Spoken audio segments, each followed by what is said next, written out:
दोस्तों आज मैं ऐसी मूवी को एक्सप्लेन करने जा रहा हूं जो मुझे तो बहुत अच्छी लगी। और अगर आप भी अच्छी अच्छी मूवी की एक्सप्लेनेशन देखना चाहते हैं तो प्लीज चैनल को सब्सक्राइब कर लें। मूवी की शुरुआत में एक लड़का दिखाया जाता है जो अपनी बीवी के घर पर जाता है और उस आदमी का नाम लैरी होता है। लैरी का अपनी बीवी से तलाक हो चुका होता है और उस लड़के की बीवी किसी पुलिस वाले के घर पर रह रही होती है और लैरी अपने छोटे बच्चे के साथ किराए पर रहता है। लैरी की किसी कारण नौकरी छूट जाती है और उसकी बीवी बच्चे को अपने पास लाने के लिए कहती है, लेकिन तभी वो लड़का यानी कि लैरी कहता है कि मैं जल्दी ही कोई नौकरी ढूंढ लूंगा। लेकिन तभी उसकी बीवी उसे वार्निंग देती है कि अगर तुमने 10 दिन में नौकरी नहीं ढूंढी तो मैं अपने बच्चे को अपने पास बुला लूंगी। तभी अगले दिन लैरी नौकरी के लिए इंटरव्यू देने एक कंपनी में पहुंच जाता है, लेकिन उस कंपनी में वैकेंसी न होने के कारण वहाँ की मैनेजर उसे नौकरी पर रखने के लिए मना कर देती है। तभी लैरी कंपनी की मैनेजर से गुजारिश करता है कि उसे कैसी भी नौकरी चाहिए और वह नौकरी के लिए कुछ भी कर सकता है। ज्यादा गिड़गिड़ाने पर वह मैनेजर कहती है कि मैं तुम्हें म्यूजियम में नौकरी का इंटरव्यू देने के लिए भेज रही हूँ और म्यूजियम में आज तक कोई नौकरी नहीं कर पाया है, शायद तुम वहाँ टिक सको। तभी वो लड़का यानी लैरी म्यूजियम में इंटरव्यू देने के लिए पहुंच जाता है और म्यूजियम में इंटरव्यू के लिए एक लड़की से पूछता है कि मुझे इंटरव्यू कहाँ पर देना है। लड़की उसे इंटरव्यू के लिए वहाँ के म्यूजियम के डायरेक्टर के पास भेज देती है और उसे बेस्ट ऑफ लक भी करती है।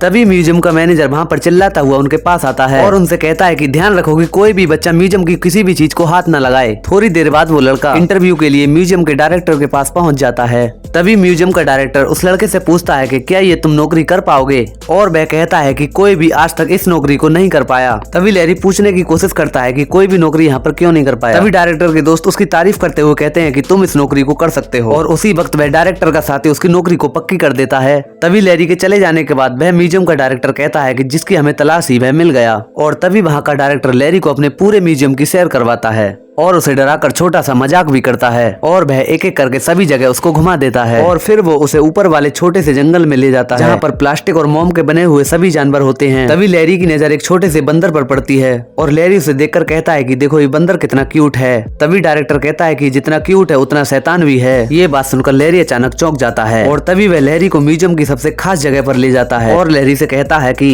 ये जो तुम प्लेट देख रहे हो ये 24 कैरेट सोने की है, तुम्हें यहाँ रहकर इसी की रक्षा करनी है।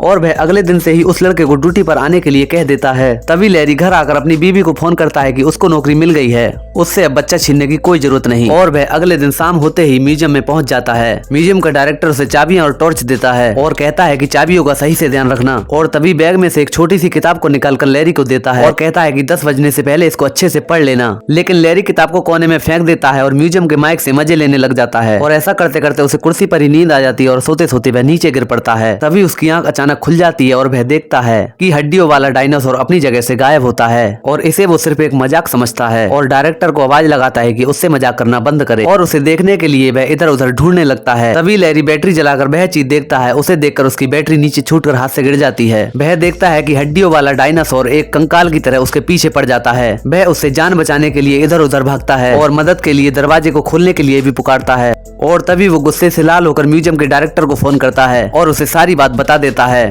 तभी डायरेक्टर उससे कहता है कि जो मैंने तुम्हें किताब दी थी उसे पढ़ो। तभी जल्दी जल्दी किताब उठाता है और पढ़ता है कि हड्डी को फेंको। तभी एक हड्डी टूटकर उसके पास आकर गिरती है और लैरी डायनासोर के नीचे से हड्डी को उठाने की कोशिश करता है और हड्डी को उठाकर दूर की तरफ जोर से फेंकता है और वह देखता है कि वह डायनासोर भी वह हड्डी के पीछे भाग रहा है और डायनासोर दोबारा उस हड्डी को उठाकर उसके सामने दोबारा से फेंक देता है। लैरी ये देखकर अचंभा करता है और वह डायनासोर लैरी के पास आकर उसके सामने कुत्ते की तरह पूंछ हिलाने लग जाता है। लैरी ये देखकर कुछ समझ नहीं पाता है और लैरी दोबारा हड्डी को उठाकर दूसरी तरफ फेंक देता है और वहां से बचकर ऊपर की तरफ को जाता है।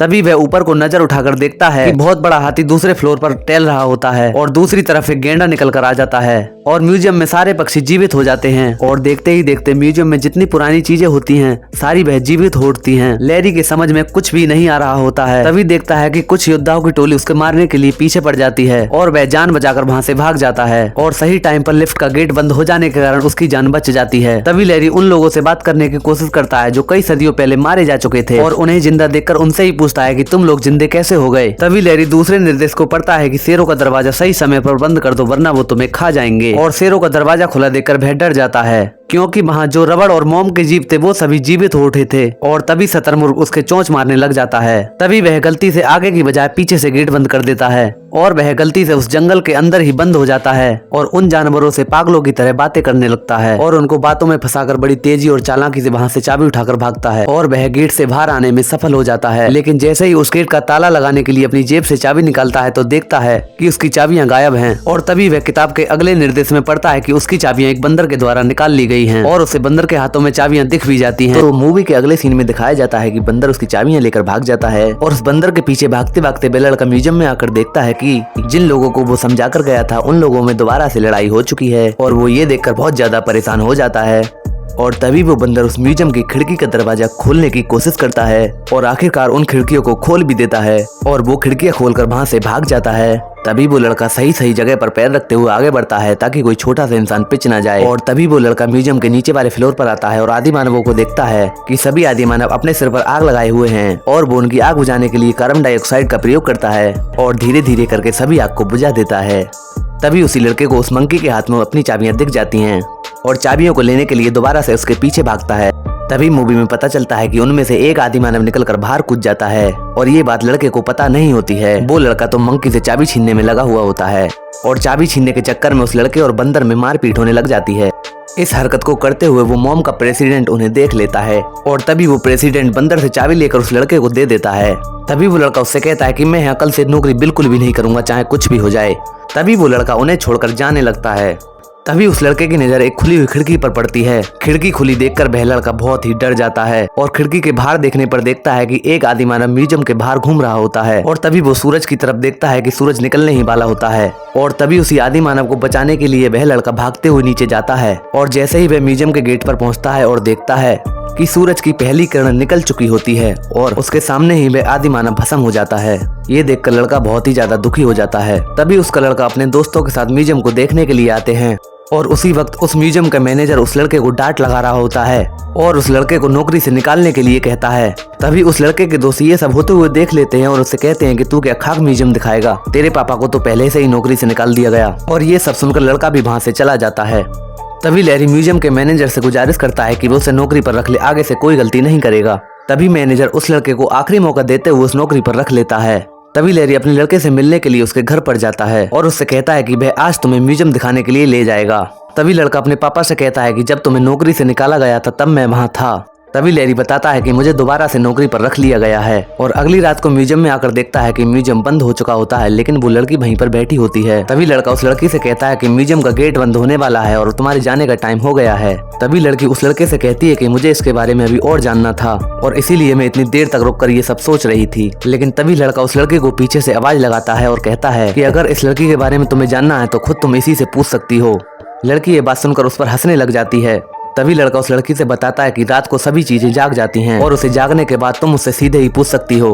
और लड़का इस बात को पूरा विश्वास दिलाने की कोशिश करता है। तभी लड़की लड़के से कहती है कि तुम मेरा मजाक उड़ा रहे हो और वहाँ से चली जाती है। और वो लड़का उसी रात अपने बेटे को भी म्यूजियम में वो सब दिखाने के लिए लाता है जो वह सब रोज देखता है। तभी लड़का अपने बेटे से कहता है कि रात के 10 बजने के बाद ये हड्डी वाला डायनासोर अपने आप चलने लग जाएगा। तभी रात के 10 बज जाते हैं लेकिन डायनासोर नहीं उठता है। छोटा लड़का ये सब देखकर अपने पापा की हरकतें देखकर उन्हें पागल समझने लग जाता है। तभी छोटा लड़का अपने पापा से कहता है कि मुझे इतना पागल क्यों बना रहे हो। तभी लैरी म्यूजियम में अंदर जाकर देखता है कि वहाँ पर 24 कैरेट की सोने की प्लेट वहाँ से गायब होती है। तभी लैरी म्यूजियम के अंडरग्राउंड में आकर देखता है कि वो प्लेट एक टोकरी में रखी हुई है। तभी वहाँ पर म्यूजियम के तीनों डायरेक्टर आ जाते हैं और उससे वो प्लेट नीचे रखने के लिए कहते हैं। तभी लैरी उनसे पूछता है कि तुम इस प्लेट को कहाँ पर ले जा रहे हो। तभी वो लैरी को बताते हैं कि इस प्लेट से रात में हम में कुछ ज्यादा ही जान आ जाती है, इसलिए इसे हम चुरा कर ले जा रहे हैं और तुम हमें रोकने की कोशिश मत करो। तभी लैरी अपने बेटे से कहता है कि प्लेट के बीच में जो पहिया है उसे घुमा दो। अपने पापा के कहने पर वह लड़का उस पहिए को घुमा देता है और म्यूजियम के सारे जीव जाग उठते हैं और प्लेट जागते ही उन तीनों बुड्ढों में भी जान आ जाती है। तभी लैरी अपने बेटे से भागने के लिए कहता है और वो बुड्ढे लैरी को बहुत जोर से पटक मारते हैं।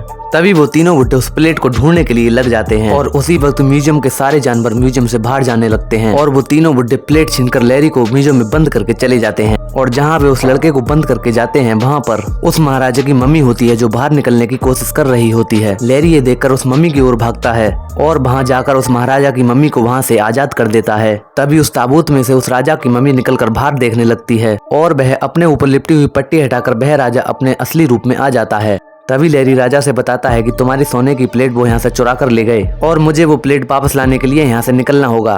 तभी वो राजा अपनी शक्तियों द्वारा उस दरवाजे को तोड़ देता है और उन्हें आजाद कर देता है और बाहर आकर म्यूजियम में देखता है कि सब लोग आपस में लड़ रहे होते हैं। तभी लैरी म्यूजियम के सारे जीवों को समझाने की कोशिश करता है और उस राजा की मदद से सभी को बताता है कि तुम्हारी जो 24 कैरेट सोने की प्लेट है वो यहाँ से चुरा ली गई है और अगर वो प्लेट वापस नहीं मिली तो तुम फिर कभी जिंदा नहीं हो सकोगे। और लैरी सभी जीवों को अपने अपने काम पर लगा देता है और उनसे कहता है कि हम सबको मिलकर ही उस प्लेट को बचाना होगा और अगर उस प्लेट को नहीं बचाया तो तुम लोग हमेशा के लिए सो जाओगे। तभी उनमें से उन डायरेक्टर के दोस्तों को घेर लिया जाता है और म्यूजियम की छोटी वाली फौज उस गाड़ी के पहिए से हवा को निकालने लगती है। तभी मूवी के अगले सीन में दिखाते हैं कि बुड्ढा प्लेट को लेकर गाड़ी से भाग जाता है। तभी लैरी उस बुड्ढे का पता लगाने के लिए उसी लड़की को म्यूजियम से निकाल कर लाता है जो पद चिन्ह देकर रास्ता बता देती है। तभी मूवी में दिखाते हैं कि वो बुड्ढा उस प्लेट को लेकर उस वाले रथ से भागता है जो रथ आज तक रुका ही नहीं। तभी मूवी में हड्डियों वाला डायनासोर उस रथ के आगे आ जाता है और उस रथ का एक्सीडेंट हो जाता है और इसी बीच लैरी की रिमोट कार भी जल जाती है जिसमें 2 छोटे छोटे बोने बैठे हुए थे। रथ का एक्सीडेंट होने पर वह प्लेट नीचे गिर जाती है और लैरी उस प्लेट को झट से उठा लेता है और साथ में उस बुड्ढे को पकड़कर उस राजा के हवाले कर देता है और राजा उस बुड्ढे को चीरने और फाड़ने वाले आदि मानवों के हवाले कर देता है। तभी राजा प्लेट पर मंत्र पड़ता है और सारे जीव म्यूजियम के अंदर आने लगते हैं और इसी बीच वो लड़की भी उन जीवों को अंदर आते हुए देख लेती है और लैरी की कही हुई बात का उसे भरोसा हो जाता है और ये देखकर वह लड़की उसी वक्त म्यूजियम में लैरी से मिलने के लिए आ जाती है और लैरी से उस लड़की से बात करने के लिए कहती है। लैरी पूछता है क्या तुम्हें इसी समय उससे बात करनी है? तभी लड़की हाँ में जवाब दे देती है और लैरी उस लड़की को उस लड़की से मिलवा ही देता है और उससे वो सारी बातें पूछने लगती है और अगले दिन ये खबर न्यूज में छप जाती है कि म्यूजियम के चारों ओर अफरा तफरी देखी गई है। ये सब न्यूज सुनकर उस म्यूजियम का मैनेजर उस लड़के को नौकरी से निकालने ही वाला होता है, लेकिन म्यूजियम में इतनी सारी भीड़ देखकर वह दंग रह जाता है। म्यूजियम में इतनी सारी पब्लिक देखकर वह लड़के को चाबियां दोबारा देने का फैसला करता है और लैरी को दोबारा से नौकरी पर रहने के लिए कहता है। लैरी ये देखकर बहुत ज्यादा खुश होता है और उस दिन के बाद म्यूजियम के सारे जीव आराम से नाचने और गाने लगते हैं और आराम से रहने लग जाते हैं। दोस्तों, अगर वीडियो थोड़ी सी भी अच्छी लगी हो तो प्लीज चैनल को सब्सक्राइब कर देना।